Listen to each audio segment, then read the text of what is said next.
Hello दोस्तों, कैसे हैं आप सभी। होप सो आप सभी अच्छे होंगे। दोस्तों, सबसे पहले तो आप सभी को नमस्कार, आदाब, सत श्री अकाल एंड वेलकम करता हूं आप सभी का फ्यूचर सर्वर पे रिगेट्स नॉलेज वाइडर। दोस्तों, आज हम लोग अपना chapter 5 that is profits and their theories इसके बारे में डिस्कस करने वाले हैं इन दिस वीडियो। तो वीडियो के लास्ट तक बने रहिएगा, क्योंकि हम लोग वीडियो के लास्ट तक ही आपको कुछ इंपॉर्टेंट कॉन्सेप्ट्स और क्वेश्चंस बताएंगे।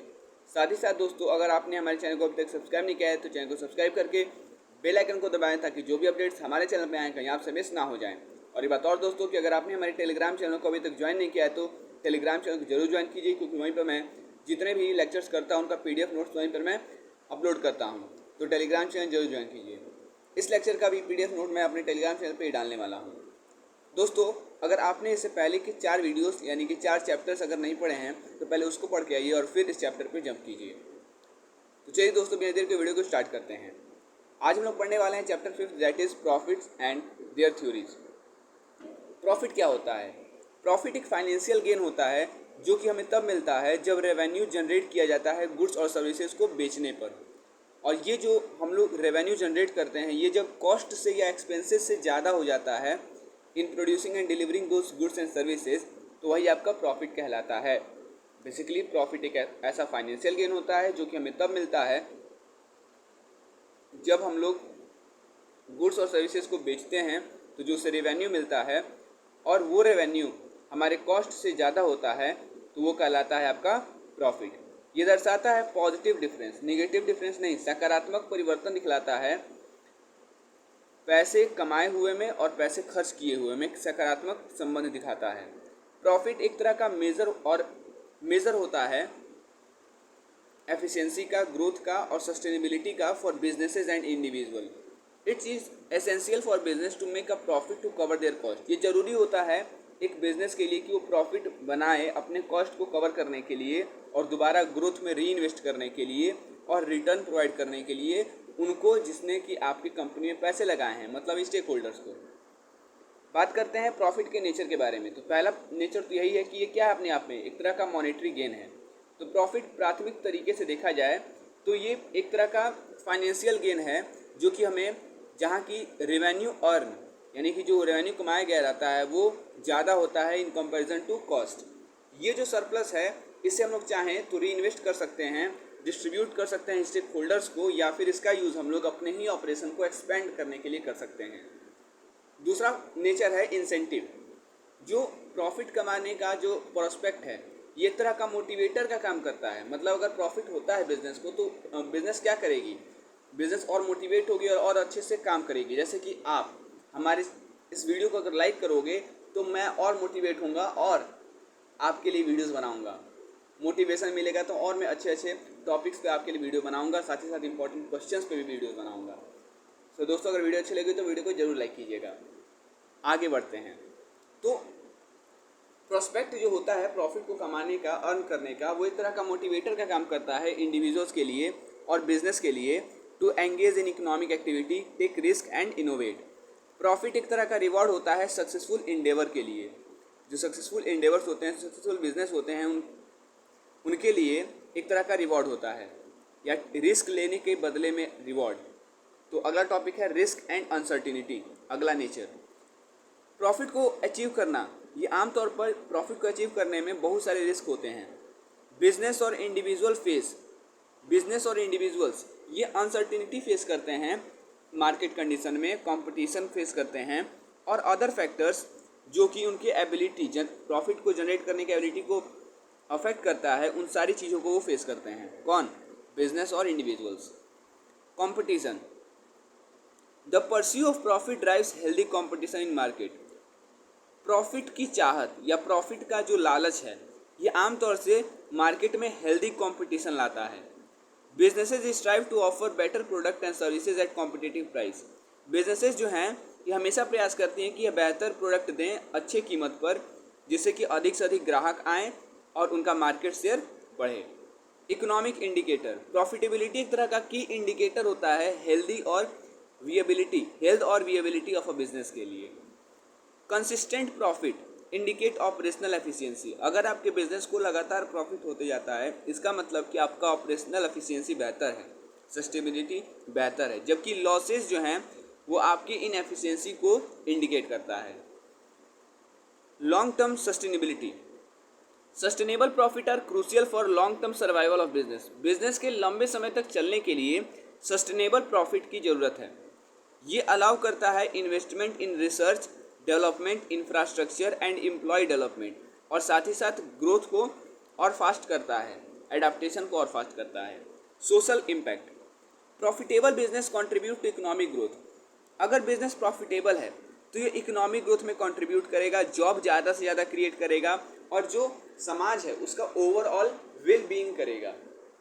दे जनरेट टैक्स रेवेन्यू, ये अधिक से अधिक टैक्स रेवेन्यू जनरेट करेगा, लोकल कम्युनिटीज़ को सपोर्ट करेगा और कंट्रीब्यूट करेगा इकोनॉमिक स्टेबिलिटी में, आर्थिक स्थिरता में। अगला टॉपिक है हमारा gross and net profit. Gross profit क्या होता है? ये एक तरह का डिफरेंस होता है कंपनी के टोटल रेवेन्यू और कंपनी के कॉस्ट ऑफ गुड्स सोल्ड के बीच का।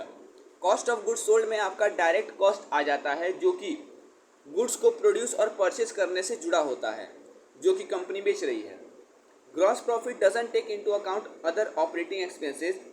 ग्रॉस प्रॉफिट जो है ये ऑपरेटिंग एक्सपेंसेस को नहीं लेता है, जैसे कि मार्केटिंग, सैलरी, ये सब को नहीं लेता है। Doesn't take into account other operating expenses जैसे कि मार्केटिंग, सैलरीज और रेंट। ये फोकस करता है पूरी तरीके से कोर प्रोडक्शन कॉस्ट पे। ये सैलरी, रेंट, मार्केटिंग इन सब पर फोकस नहीं करता है, इसका पूरा फोकस होता है प्रोडक्शन कॉस्ट पे। This metric help assess the efficiency of companies production, and इसकी जो एबिलिटी है डायरेक्ट कॉस्ट को कवर करने की वाइल जनरेटिंग रेवेन्यू। तो जो फार्मूला होता है ग्रॉस प्रॉफिट को कैलकुलेट करने का, वो क्या होता है कि आप रेवेन्यू में से जो भी COGS है, मतलब कि कॉस्ट ऑफ गुड्स सोल्ड है, उसको माइनस करेंगे तो आपको क्या मिल जाएगा? ग्रॉस प्रॉफिट मिल जाएगा। बात करते हैं नेट प्रॉफिट के बारे में। तो नेट प्रॉफिट को नेट इनकम भी कहते हैं या फिर नेट अर्निंग भी कहा जाता है। ये एक ब्रॉडर मेजर है जो कि सारे ऑपरेटिंग एक्सपेंसेस को शामिल करता है। ग्रॉस प्रॉफिट ऑपरेटिंग एक्सपेंसेस को शामिल नहीं करता है, ध्यान दीजिएगा, लेकिन नेट प्रॉफिट शामिल करता है, इंटरेस्ट को शामिल करता है, टैक्सेस को शामिल करता है और अदर कॉस्ट को शामिल करता है, सारे को डिडक्ट कर देता है फ्रॉम टोटल रेवेन्यू। तो हमें क्या मिल जाता है? Net profit. It reflect the overall profitability of companies operation. ये कंपनी के ऑपरेशन के ओवरऑल प्रॉफिटेबिलिटी को इंडिकेट करता है। नेट प्रॉफिट जो है ये हमें क्लियर पिक्चर देता है कंपनी के आर्थिक स्वास्थ्य के बारे में, by accounting for all cost associated with running the business. इसका जो अल्टीमेट मेजर होता है how much money the company has earn. इसका अल्टीमेट जो मेजर होता है वो ये होता है कि कितना पैसा कंपनी ने कमाया सारे एक्सपेंसेस को इनकर करने के बाद या सारे एक्सपेंसेस को पे करने के बाद कितना पैसा कंपनी ने कमाया। ये इसका मेन अल्टीमेटम मेजर होता है या अल्टीमेट मेजर होता है। फॉर्मूला क्या है नेट प्रॉफिट को कैलकुलेट करने का? तो टोटल रेवेन्यू में से आप टोटल एक्सपेंसेस माइनस कर दीजिए। अब इस टोटल एक्सपेंसेस में आपका ऑपरेटिंग एक्सपेंसेस, इंटरेस्ट, टैक्स ये सब रहेगा, लेकिन ग्रॉस प्रॉफिट में जो आप COGS करेंगे, कॉस्ट ऑफ गुड्स सोल्ड, इसमें आपका ऑपरेटिंग एक्सपेंसेस नहीं रहेगा। इसमें वो सारे एक्सपेंसेस होंगे जो कि किससे डायरेक्टली रिलेटेड हैं? प्रोडक्शन से। Normal and abnormal profit. Normal profit ये मिनिमम लेवल होता है प्रॉफिट का जिसकी ज़रूरत एक business to keep a business operating in long run, जिसकी ज़रूरत होती है एक बिजनेस को लॉन्ग रन में ऑपरेट करने के लिए। It is the amount of profit that cover all the cost of production. ये एक ऐसा अमाउंट होता है प्रॉफिट का जो कि सारे कॉस्ट ऑफ प्रोडक्शन को क्या करता है? कवर करता है। कौन? नॉर्मल प्रॉफिट, जिसमें कि आपका एक्सप्लिसिट कॉस्ट भी आता है और इम्प्लिसिट कॉस्ट भी आता है। ठीक है, इम्प्लिसिट कॉस्ट जैसे कि opportunity cost of owner's time and capital investment, ये सब। दूसरे शब्दों में कहें तो नॉर्मल प्रॉफिट जो होता है ये सुनिश्चित करता है कि बिजनेस जो है ये उतना कमा रहा है जिससे कि वो सारे रिसोर्सेज को कंपनसेट कर सके जिसका यूज़ प्रोडक्शन एक्टिविटीज़ में किया जा रहा है। जब भी बिजनेस नॉर्मल प्रॉफिट कमाता है तो ये एसेंशियली क्या करता है? It's essentially breaking even and covering its cost. उसका उद्देश्य क्या होता है? वो अपने कॉस्ट को कवर करता है विदाउट मेकिंग एडिशनल प्रॉफिट, बिना एडिशनल प्रॉफिट मतलब कि बनाए हुए ये क्या करता है? Essentially breaking even and covering its cost, अपने कॉस्ट को कवर करता है उन नॉर्मल प्रॉफिट के पैसों से। एबनॉर्मल प्रॉफिट, इसको सुपर नॉर्मल प्रॉफिट भी कहा जाता है। ये एक ऐसा लेवल ऑफ प्रॉफिट होता है that goes beyond and what is required to cover all cost. और ये वो पैसा होता है जिसकी जरूरत सारे कॉस्ट को कवर करने के लिए होती है, जिसमें कि आपका एक्सप्लिसिट भी आता है, इम्प्लिसिट भी आता है। ये तब होता है जब बिजनेस अपने नॉर्मल प्रॉफिट से ज़्यादा कमाता है। नॉर्मल प्रॉफिट में नो प्रॉफिट नो लॉस होता है, मतलब इतना पैसा आया रहता है कि आप केवल अपने कॉस्ट को कवर कर पाओगे। लेकिन अब नॉर्मल प्रॉफिट में क्या होता है कि इतना पैसा आता है कि आप दूसरे कॉस्ट को भी क्या कर लोगे, कवर कर लोगे। तो एबनॉर्मल प्रॉफिट सजेस्ट करता है कि बिजनेस जो है वो सरप्लस क्या कर रहा है, जनरेट कर रहा है, यानी इतना पैसा जनरेट कर रहा है जितना उसकी जरूरत नहीं है कॉस्ट को कवर करने के लिए।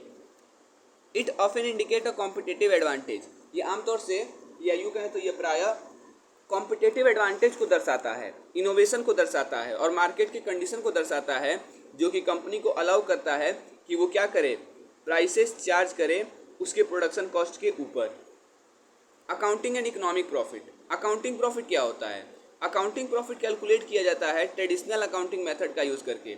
ये कंपनी के टोटल रेवेन्यू और जितने भी एक्सप्लिसिट कॉस्ट हैं उनके बीच का डिफरेंस होता है। ध्यान दीजिएगा, अकाउंटिंग प्रॉफिट जितने भी एक्सप्लिसिट कॉस्ट हैं और ऑपरेटिंग एक्सपेंस जितने भी एक्सप्लिसिट कॉस्ट हैं और टोटल रेवेन्यू है, इनके बीच का डिफरेंस आपका क्या होता है, अकाउंटिंग प्रॉफिट।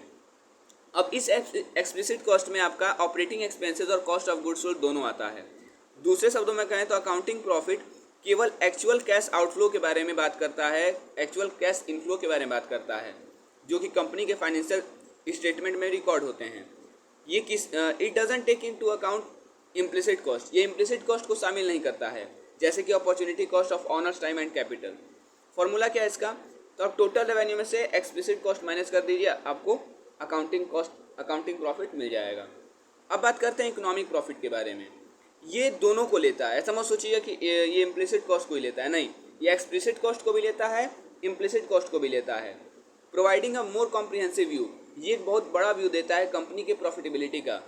इम्प्लिसिट कॉस्ट में आपका अपॉर्चुनिटी कॉस्ट ऑफ रिसोर्सेज आ जाएगा यूज्ड इन बिजनेस, जैसे कि honours time and foregone return from investment. Economic profit जो होता है, economic profit factors in the true cost of resources used including those that might not be directly reflected in the financial statement। तो कैसे इसको calculate करेंगे? Total revenue में से explicit cost, implicit cost दोनों को प्लस करके माइनस कर दीजिए, आपको मिल जाएगा इकोनॉमिक प्रॉफिट। अब बात करते हैं हम लोग थ्योरीज ऑफ प्रॉफिट के बारे में। तो प्रॉफिट की बहुत सारी थ्योरीज हैं, मेन थ्योरीज हम डिस्कस करते हैं। पहली थ्योरी है मार्जिनल प्रोडक्टिविटी थ्योरी। अब ये जो मार्जिनल प्रोडक्टिविटी थ्योरी है, ये बताती है कि जो फर्म का प्रॉफिट है ये पता लगाया जाता है कैसे, तो उसके आउटपुट के वैल्यू के डिफरेंस, उसके आउटपुट के वैल्यू और कॉस्ट कितना लगा है उस आउटपुट को बनाने में, इन दोनों के वैल्यू के डिफरेंस से हम लोग को प्रॉफिट पता चलता है। अब इस कॉस्ट में आपका फिक्स्ड कॉस्ट भी आ सकता है, वेरिएबल भी आ सकता है। In essence a firm earn profit when revenue from producing an additional unit. कह रहा है कि एक फर्म प्रॉफिट तब कमाती है जब रेवेन्यू जो कि उसको मिल रहा है एडिशनल यूनिट ऑफ आउटपुट से वो बढ़ जाता है, वो ज़्यादा होता है कॉस्ट से, तब फर्म प्रॉफिट कमाती है। ये थ्योरी एम्फेसाइज करता है importance of efficient resource allocation. ये थ्योरी एम्फेसाइज करता है या बल देता है बेहतर रिसोर्स एलोकेशन पर and the role of factors, और कुछ फैक्टर्स के रोल पर, जैसे कि लेबर, कैपिटल, इनके रोल पर भी फोकस करता है इन जनरेटिंग प्रॉफिट। अगला थ्योरी है हमारा रेंट एंड वेजेस थ्योरी। इस थ्योरी के हिसाब से प्रॉफिट जो है ये एक तरह का रिजल्ट है cost of land and wages को, cost of land that is rent and wages को सब्ट्रैक्ट करने के बाद जो हमें मिलता है result that is your profit, इस थ्योरी के हिसाब से। अब ये जो cost of land, rent and wages है, इसको किस में से डिडक्ट किया जाएगा, किस में से माइनस किया जाएगा? तो इसको माइनस किया जाएगा टोटल रेवेन्यू में से। मतलब टोटल रेवेन्यू में से जब हम लोग रेंट और वेजेस माइनस करते हैं और जो प्रॉफिट हमें मिलता है वही कहलाता है आपका रेंट, वही कहलाता है आपका profit according to rent and wages theory. अब रेंट क्या होता है? लैंड और natural resources play a significant role in production. Owner of land resources charge a rent for their use. ये जो रेंट होता है ये एक तरह का कॉस्ट होता है जो कि जिसकी आवश्यकता एक बिजनेस को होती है अपने रेवेन्यू को कवर करने के लिए। Profit is what remains after deducting this rent from total revenue. Profit वही रिमेन्स है, वही बचा खुचा चीज़ है जो कि हमें मिलता है रेंट को टोटल रेवेन्यू से डिडक्ट करने के बाद। वेजेस, लेबर एक अनदर एसेंशियल फैक्टर है प्रोडक्शन में। Workers are compensated with wages. Workers को कंपनसेट किया जाता है वेजेस के साथ उनके कंट्रीब्यूशन के लिए जो कि उन्होंने किया है प्रोडक्शन के प्रोसेस में। Wages are also considered as cost, wages को हम लोग कॉस्ट के रूप में मानते हैं, एंड दे आर सब्ट्रैक्टेड, और इसको भी हम लोग टोटल रेवेन्यू से माइनस करते हैं और प्रॉफिट कैलकुलेट करते हैं। सो जो बेसिक आइडिया है वो ये है कि प्रॉफिट जो है वो अपने आप में सरप्लस होता है जो कि बच जाता है after accounting for the cost of land, rent and wages. The rent and wage theory जो होता है प्रॉफिट का, ये बताता है कि डिस्ट्रीब्यूशन ऑफ रेवेन्यू, कि कैसे रेवेन्यू डिस्ट्रीब्यूट हुआ, वो रेवेन्यू जो कि कमाया गया बिजनेस द्वारा, किसके बीच में रेवेन्यू डिस्ट्रीब्यूट हुआ, लैंड ऑनर के बीच में, लेबर के बीच में, किस प्रकार से वो रेवेन्यू डिस्ट्रीब्यूट हुआ, कौन सा रेवेन्यू जो कि गुड्स को बेचने से हमें जनरेट हुआ, उस रेवेन्यू को किस तरीके से बांटा गया land owner, labour, business owner के बीच में, ये बताता है हमें rent and wage theory of profit. तो इसलिए rent and wage theory of profit को बनाया गया। आगे बात करते हैं risk and uncertainty theory. Risk and uncertainty theory of profit एक ऐसा इकोनॉमिक कॉन्सेप्ट है जो कि प्रॉफिट के एग्जिस्टेंस को एट्रीब्यूट करता है, अनसर्टेनिटी से रिलेट करता है उसको, और रिस्क से। ये थ्योरी बताता है कि जो एंटरप्रेन्योर है इसे रिवॉर्ड किया जाता है प्रॉफिट के साथ for taking on various degrees of uncertainty. किस लिए? तो उसने जो रिस्क लिया है उसके लिए जो उसको रिवॉर्ड दिया जाता है। इस थ्योरी में दो कंपोनेंट्स होते हैं मेन। एक होता है रिस्क। रिस्क क्या होता है? रिस्क एक ऐसा सिचुएशन होता है जहाँ की डिसीजन और एक्शन का जो रिजल्ट है वो अनिश्चित रहता है, बट कैन बी क्वान्टिफाइड, लेकिन इसको हम लोग क्वान्टिफाई कर सकते हैं और एस्टिमेट कर सकते हैं प्रोबेबिलिटी के आधार पर। एंटरप्रेन्योर हु मेक डिसीजन, वो एंटरप्रेन्योर जो कि डिसीजन लेते हैं under the condition of risk, risk के कंडीशन के अंडर में उन्हें रिवॉर्ड किया जाता है प्रॉफिट के साथ, क्योंकि इनके पास विलिंगनेस होता है, इनके पास क्षमता होती है वेंचर्स को अंडरटेक करने की with positive outcome, even though there is chance of negative outcome as well. यद्यपि यहाँ पे कुछ चांस निगेटिव आउटकम के भी होते हैं। जरूरी नहीं कि रिस्क से लेने से आपको बस फ़ायदा ही हो, पॉजिटिव डिफरेंस आपको देखने को मिले या पॉजिटिव इफेक्ट देखने को मिले, निगेटिव इम्पैक्ट भी हो सकता है, इसलिए तो उसको रिस्क कहा गया है। अनसर्टेनिटी, लेकिन रिस्क को कितने लोग क्या समझ जाते हैं, जो रिस्क है वो निगेटिव है, बट ऐसा ना सोचिए, रिस्क पॉजिटिव भी हो सकता है और नेगेटिव भी हो सकता है। बात करते हैं अनसर्टेनिटी के बारे में। अनसर्टेनिटी को हम लोग ऐसे सिचुएशन से कैरेक्टराइज करते हैं जहाँ की आउटकम का जो प्रोबेबिलिटी है, रिजल्ट आने की जो प्रोबेबिलिटी है, उसको हम लोग एक्यूरेटली डिटरमाइन नहीं कर सकते हैं, प्रेडिक्ट नहीं कर सकते हैं। एंटरप्रेन्योर जो कि ऑपरेट करता है अनसर्टेन इन्वायरमेंट में, वो अननोन और अनप्रेडिक्टेबल फैक्टर्स फेस करता है जो कि उनके वेंचर्स को क्या कर सकता है, इम्पैक्ट कर सकता है। They are compensated with profit, इनको कंपनसेट किया जाता है प्रॉफिट के साथ for dealing with this uncertainty and for their ability, और उनकी एबिलिटी के लिए to navigate unknown territory successfully. अब लास्ट हमारा थ्योरी ऑफ प्रॉफिट है modern theory of profit. Modern theory of profit बताता है अलग अलग पर्सपेक्टिव दैट हैव इवॉल्व, जिसमें कि इवॉल्व होता है over time to explain the nature and sources of profit in dynamic and complex economic environment. ये जो थ्योरी है ये traditional rent wage and risk based explanation के भी बियॉन्ड जाता है and takes into account factors जैसे कि इनोवेशन को ये ध्यान में देता है, मार्केट पावर, इन सब पर फोकस करता है। कुछ की एस्पेक्ट है मॉडर्न थ्योरी ऑफ प्रॉफिट के। पहला है innovation and entrepreneurship. Modern theory जो है रिकोगनाइजेज दैट, इसने रिकोगनाइज किया कि जो इनोवेशन और एंटरप्रेन्योरशिप है ये एक सिग्निफिकेंट रोल प्ले करता है प्रॉफिट को जनरेट करने में। Market imperfection and monopoly power, profit can also arise from market imperfection. Profit जो है वो मार्केट इम्परफेक्शन और मोनोपोली पावर से भी अराइज हो सकता है। जब एक फर्म के पास लिमिटेड कंपटीशन होता है बैरियर टू एंट्री के वजह से, तो इट कैन एक्सर्ट कंट्रोल, तो वो कंट्रोल कर सकता है प्राइस के ऊपर और नॉर्मल प्रॉफिट के ऊपर क्या कर सकता है, कमा सकता है। डायनेमिक कंपटीशन, बदलते हुए, रेपिडली बदलते हुए यानी कि तेज़ी से बदलते हुए इंडस्ट्रीज़ में फर्म्स वो जो कि बहुत तेज़ी से अपने आप को अडाप्ट कर लेती हैं मार्केट कंडीशन के हिसाब से और टेक्नोलॉजिकल एडवांसमेंट के हिसाब से, वो प्रॉफिट को क्या कर पाती हैं, सिक्योर कर पाती हैं। बात करते हैं इंफॉर्मेशन असिमेट्री के बारे में। ये अगला एस्पेक्ट है मॉडर्न थ्योरी ऑफ प्रॉफिट का। क्या कह रहा है? Profit can arise due to information asymmetry. Information asymmetry की वजह से आपका प्रॉफिट अराइज हो सकता है जहाँ की एक पार्टी हैज़ मोर और बेटर इन्फॉर्मेशन देन अदर, जहाँ पे कि एक पार्टी के पास दूसरे पार्टी के से ज़्यादा अच्छा इन्फॉर्मेशन होता है और ज़्यादा इन्फॉर्मेशन होता है। This can allow firms to exploit knowledge gaps, ये अलाउ करता है फर्म को कि वो जो नॉलेज गैप है उसको एक्सप्लॉइट करे और प्रॉफिटेबल डिसीजन ले जो कि दूसरे नहीं ले पा रहे हैं।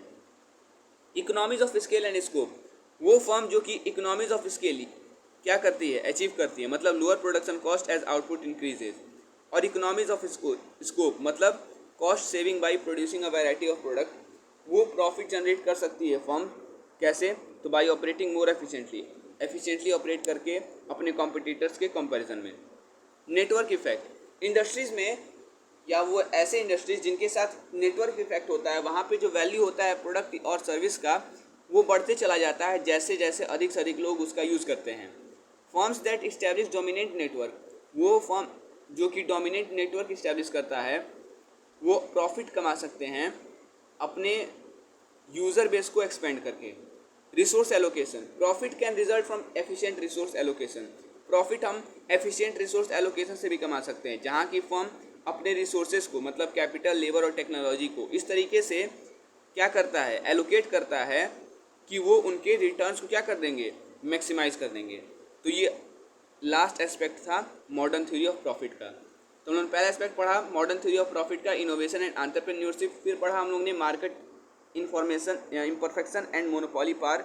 उसके बाद पढ़ा हम लोग ने अगला एस्पेक्ट डायनेमिक कंपटीशन। फिर पढ़ा हम लोग ने इन्फॉर्मेशन असिमेट्री, जहाँ की एक बंदे को इन्फॉर्मेशन होता है दूसरे के कंपैरिजन में ज़्यादा। उसके बाद पढ़ा हम लोग ने economics of scale and scope. फिर पढ़ा हम लोग ने नेटवर्क इफेक्ट के बारे में, एंड लास्ट पढ़ा रिसोर्स एलोकेशन के बारे में। सो होप ये सारी बातें आपको समझ में आ गई हों रिगार्डिंग दिस चैप्टर, और इसी के साथ आपका बिजनेस इकोनॉमिक्स कंप्लीट होता है। बिजनेस इकोनॉमिक्स का जो चैप्टर है या पूरा सिलेबस है वो कंप्लीट होता है। सो दोस्तों, होप सारे chapters including this chapter also आपको सारे चैप्टर समझ में आए हों। अगर वीडियो अच्छी लगी तो वीडियो को लाइक कीजिएगा, चैनल को अभी तक सब्सक्राइब नहीं किया है चैनल को सब्सक्राइब कर दीजिएगा, बेल आइकन को हिट कर दीजिएगा, नोटिफिकेशन बेल को, ताकि जो भी अपडेट्स हमारे चैनल पे आएँ कहीं आपसे मिस ना हो जाएं। सो तब तक के लिए बने रहिए फ्यूचर सर्वर के साथ, where gets knowledge wider, and तब तक के लिए आप सभी को फ्यूचर सर्वर टीम की तरफ से धन्यवाद।